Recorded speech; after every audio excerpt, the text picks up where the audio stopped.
نماز عید عیدگاہ میں ادا کرنا سنت ہے۔ نبی کریم علیہ السلام نے تواتر کے ساتھ نماز عید عیدگاہ ہی میں ادا فرمائی، اور ایک موقع ایسا ملتا ہے احادیث میں کہ نبی کریم علیہ السلام نے عید کی نماز مسجد میں ادا کی، وہ بھی برسات کی وجہ سے، بارش کے پانی کی وجہ سے عیدگاہ میں سرکار دو عالم علیہ السلام تشریف نہ لے گئے، بلکہ نماز عید حضور نے مسجد میں ادا کی۔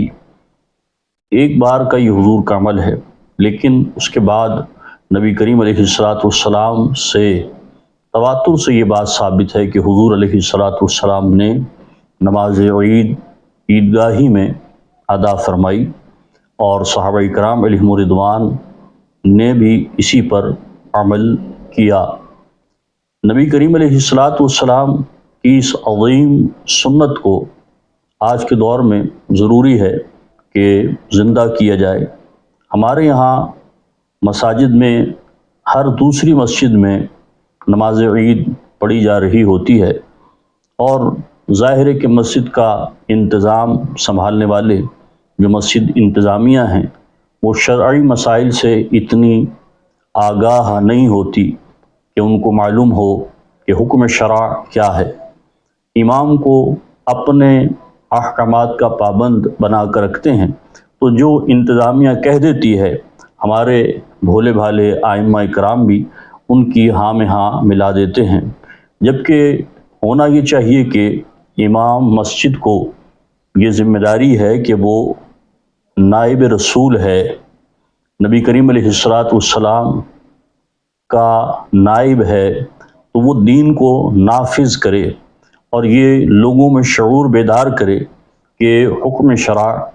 اس مسئلے میں کیا ہے، اور رسول اللہ صلی اللہ علیہ وسلم کی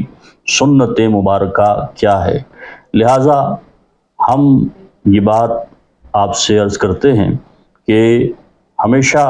نماز عید عیدگاہ میں ہی ادا کیا کریں، اور کوشش کریں کہ نماز عید کے لیے آپ عیدگاہ میں جائیں۔ اور یہ مسلمانوں کا ایک بہت بڑا مجمع جب عیدگاہ میں جمع ہوتا ہے،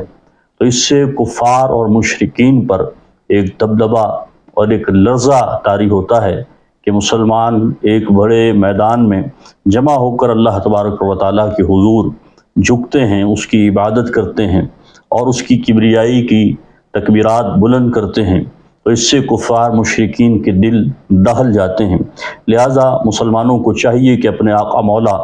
صلی اللہ علیہ وسلم کی اس عظیم سنت پر بھی عمل کریں، اور نماز عید عیدگاہ میں ادا کرنی چاہیے۔ بارہا صورت نماز عید مسجد میں ادا کریں گے تب بھی نماز عید تو ہو جائے گی، لیکن سنت سے محرومی ہوگی۔ جو سنت کا ثواب ہے وہ یہی ہے کہ نماز عید عیدگاہ میں ادا کرنا ضروری ہے، یعنی عیدگاہ میں ادا کرنا چاہیے، سنت یہ ہے۔ اور حضور علیہ السلام نے ارشاد فرمایا، جس نے میری ایک سنت پر عمل کیا اور اسے زندہ کیا، ایسے حالات میں کہ جب اس سنت پر عمل مفقود ہو چکا ہو، تو اللہ تبارک و تعالیٰ اس سنت کو زندہ کرنے والے کو 100 شہیدوں کا ثواب عطا فرمائے گا۔ لہٰذا ضروری ہے کہ اس دور میں نبی کریم علیہ السلام کی اس سنت پر بھی عمل کیا جائے اور اسے زندہ کیا جائے۔ آپ کے گرد و نواح میں جتنے بھی میدان ہوں مسجد سے متصل یا مسجد کے قریب، وہاں سنی صحیح عقیدہ مسلمانوں کو چاہیے کہ نماز عید الاضحیٰ ہو یا نماز عید الفطر ہو، اس کا اجتماع منعقد کریں اور عیدگاہ قائم کریں، اور نماز عید وہاں پر ادا کرنے کا انتظام فرمائیں۔ وَمَا عَلَيْنَا إِلَّا الْبَلَاغُ الْمُبِينُ۔